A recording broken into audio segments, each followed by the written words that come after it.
Stop.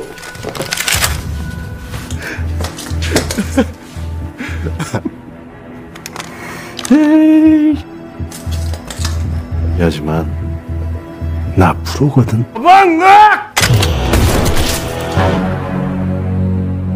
Halo semuanya, di video kali ini Miao Cuplik akan membahas sebuah film yang berjudul The Childe, rilis tahun 2023. Lalu film ini akan menceritakan orang misterius yang sangat sadis dan lebih kita kenal sebagai pembunuh bayaran. Orang misterius ini diperankan oleh aktor yang bernama Kim Seon Ho. Tanpa berbasa-basi dan memperpanjang intronya, mari kita lanjut ke alur ceritanya.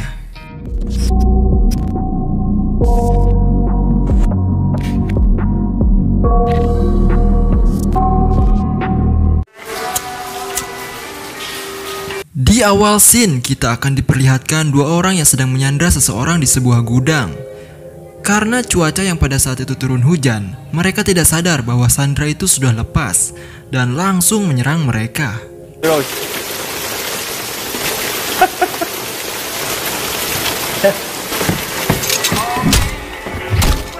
Nama sandera tersebut masih menjadi misterius dan sandera tersebut kita akan memanggilnya Kim. Beberapa saat kemudian, bos yang menyuruh menyandera Kim datang. Lalu tiba-tiba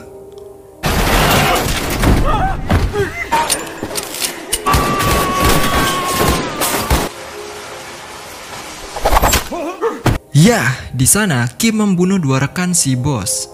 Kim yang ternyata mempunyai sifat psikopat memanggil si bos dengan menyapa sebagai temannya. Dengan senyuman psikopat Kim, si bos pun langsung dibunuh oleh Kim. 이런 걸로 빨리 죽지도 못해요. 우린 프로고 이건 비즈니스. Scene pun berpindah, berlatar di negara Filipina. Kita akan diperkenalkan sosok anak muda. Anak muda tersebut bernama Marco. Untuk mendapatkan uang demi pengobatan ibunya yang lagi sakit, Marco terpaksa menjadi petarung tinju. Di sana, Marco pun dibayar karena telah memenangkan pertarungan. Karena Marco keturunan orang Korea dan Filipina, Marco sering diejek dengan sebutan Kopino.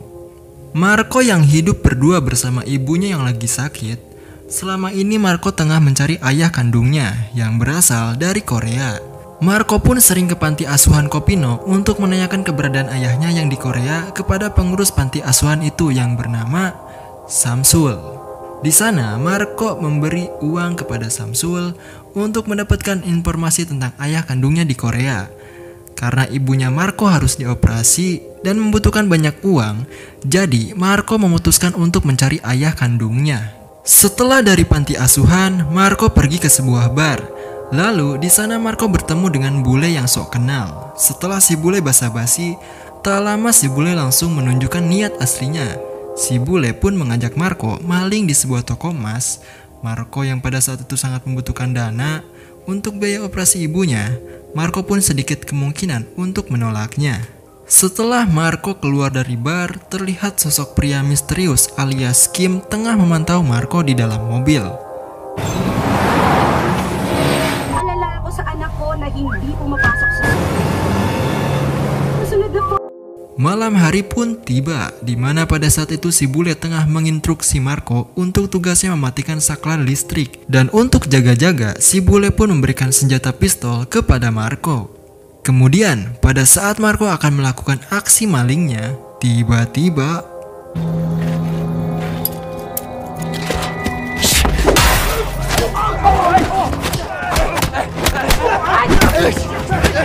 ya, di sana tiba-tiba Marco diserang oleh segerombolan orang. Dan pada saat Marco akan menggunakan pistol pemberian si bule untuk menakuti orang-orang itu, ternyata pistol tersebut kosong, tidak ada pelurunya.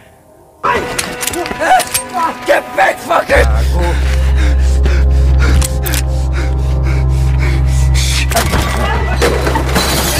Alangkah terkejutnya, ternyata Marco telah dijebak oleh si bule. Dan di saat Marco dikejar oleh orang-orang itu, Marco tertabrak mobil.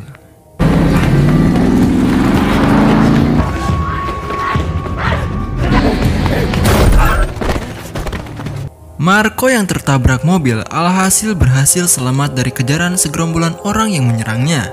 Lalu orang yang menabrak Marco langsung menolong Marco, dan Marco pun dibawa ke rumah sakit.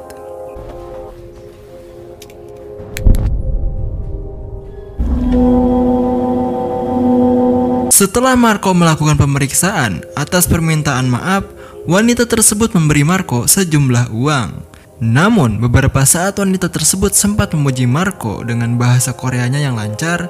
Tiba-tiba, wanita tersebut menyinggung Marco dengan mengatakan "Kopino". 뭐 다들 그래요. 혹시 한국말 누가 보면 영락 없이 한국 사람인 줄 알겠어요. 코피노. Setelah Marco keluar dari rumah sakit, Marco ditelepon oleh Pak Samsul. Marco pun langsung menemui Pak Samsul di panti asuhan. Di sana, Pak Samsul mengembalikan uang Marco yang diberinya pada waktu itu untuk mencari ayahnya. Pak Samsul pun memberitahu Marco bahwa ayahnya Marco telah ditemukan. Keesokan harinya, pengacara ayahnya Marco datang ke rumahnya, dan di saat yang bersamaan, Kim terlihat di sana.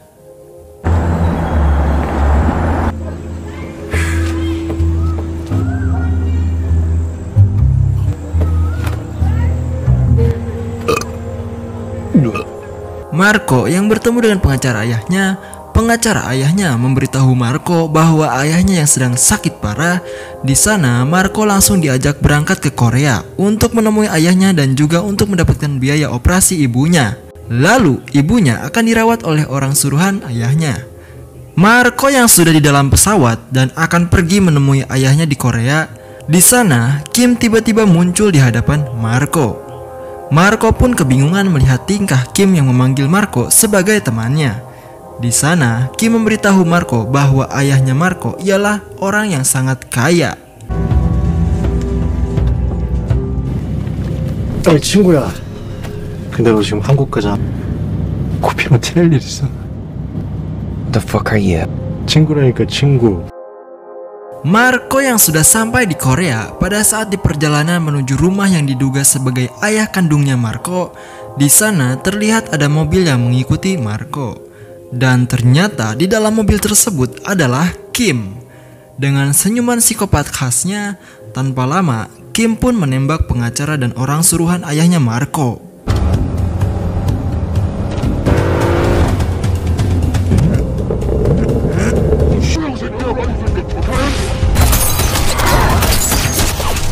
Marco yang setengah sadar melihat aksi Kim yang membunuh semua orang suruhan ayahnya.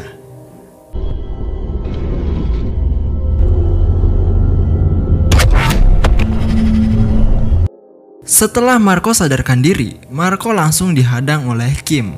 Di sana, Marco bingung dan ketakutan. Dengan melihat situasi sekitar, Marco langsung melarikan diri dari Kim. Dan aksi kejar-kejaran antara Kim dan Marco pun terjadi.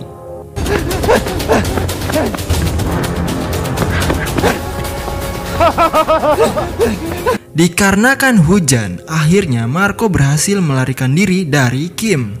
Karena situasi di sana hujan dan sangat dingin, Kim pun batuk-batuk.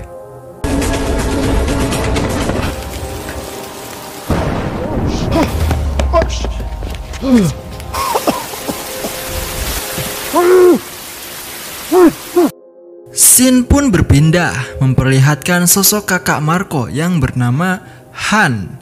Dan juga kita akan diperlihatkan kondisi dari ayah Marco yang sedang sakit parah. 이게 바로 잡아올라니까. 암만 해도 이거 제법 골치 아프게 생겼네. Han yang mengetahui Marco telah diculik oleh orang misterius alias Kim. Dan Kim meminta tebusan sebesar 10 juta dolar. Lanjut, Marco yang berjalan tanpa tujuan seperti orang tersesat melihat tempat telepon umum. Marco pun mencoba menelpon Pak Samsul dan mencoba meminta bantuannya.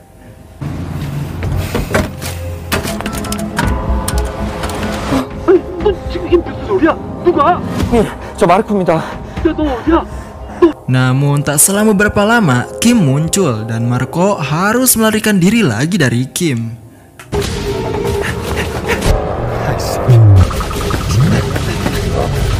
Kim yang sering menyebut dirinya seorang profesional dengan sangat lihai mengejar Marco. 난 프로거든, 프로.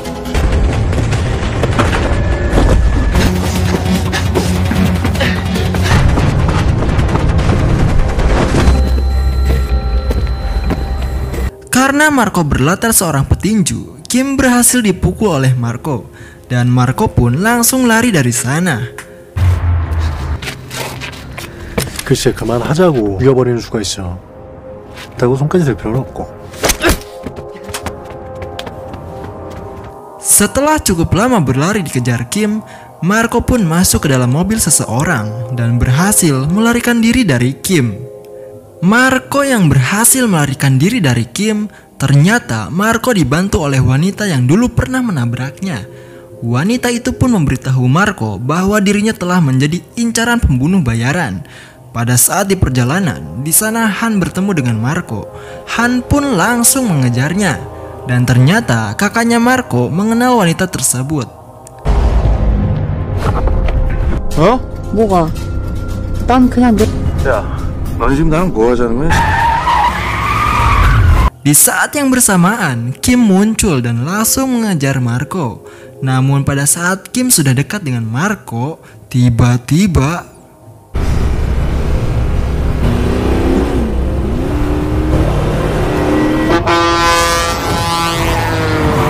di sana, Kim hampir saja tertabrak truk. Wanita yang pernah menabrak Marco pun membawa Marco ke tengah hutan. Di tengah hutan, wanita itu memberitahu Marco bahwa ayahnya adalah seseorang yang kaya raya. Namun sekarang kondisinya sedang sekarat, dikarenakan penyakit jantung. Wanita itu pun juga memberitahu Marco bahwa tujuan ayahnya ingin menemui Marco ialah ayahnya membutuhkan jantung milik Marco. Ternyata wanita itu dibayar untuk membunuh Marco, dan pada saat wanita itu akan menembak Marco, di sana Kim muncul dan menabrak mobil wanita itu. Marco pun mencoba melawan wanita itu lalu kabur dari sana.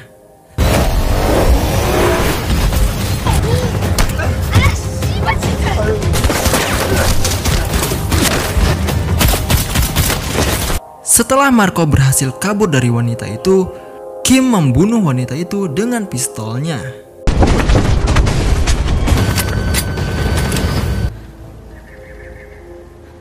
차 주고 어떻게 할 거야? Marco yang berlari ke tengah jalan bertemu kakaknya Han di sana. Lalu Marco dibawa Han ke rumah ayahnya. Di sana Marco bertemu dengan seorang wanita yang ternyata adalah adik tirinya Han yang bernama Gayong.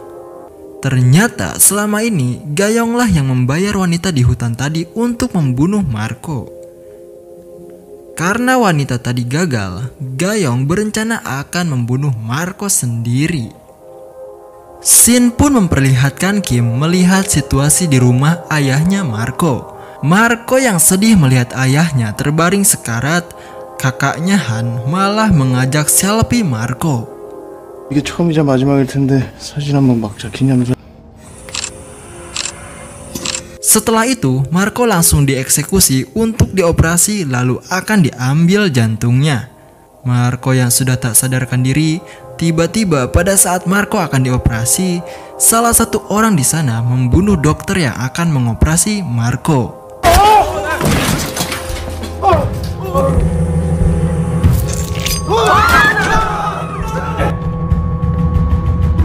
Dan ternyata orang tersebut adalah Kim.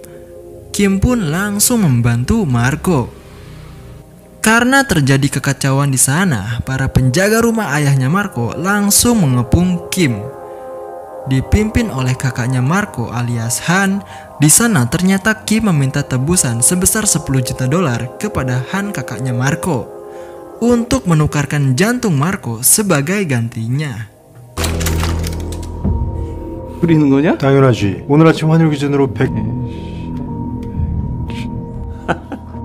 아이 걱정하지 마. 기다려줄 테니까. Di saat Kim dan Han sedang bernegosiasi tentang tebusan sebesar $10 juta, tiba-tiba Gayong muncul membidik Marco untuk menembaknya. Dan yang terjadi adalah Kim menyadari Gayong yang sedang membidik ke arah Marco. Kim dengan cepat menghindar dari sana. Karena hal itu, terjadilah aksi tembakan beruntun dari penjaga kakaknya Marco, Han.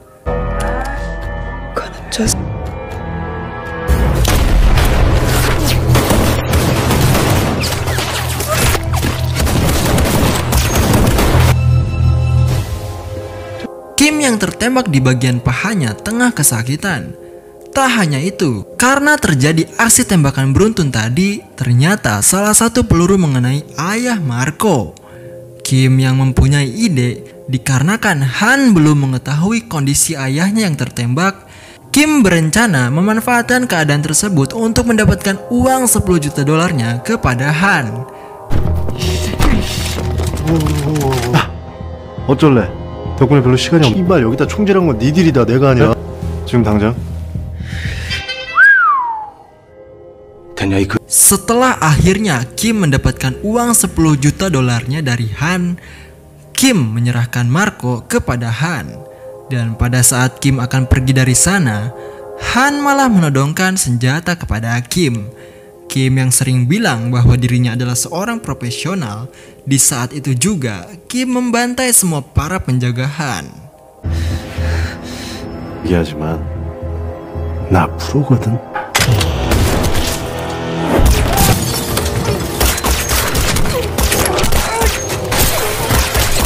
Setelah akhirnya Kim membantai semua penjaga dan Han, Kim dan Marco pergi dari sana. Lalu di perjalanan saat akan keluar dari rumah, Kim dihadang oleh Gayong dengan menodongkan pistol kepada Marco. Namun dengan penjelasan yang diberikan Kim bahwa Marco bukanlah salah satu keluarga tersebut dan tak ada urusan dengan ayahnya dan kakaknya Han. Kim pun memberitahu Marco bahwa semua ini adalah ide Kim untuk mendapatkan uang dan membantu keuangan panti asuhan yang dimiliki oleh Pak Samsul. Jadi, Kim meminta Pak Samsul untuk menemukan anak yang serupa untuk menjadi tumbal bapaknya Han. 이 사람들 너랑 상관없는 인간.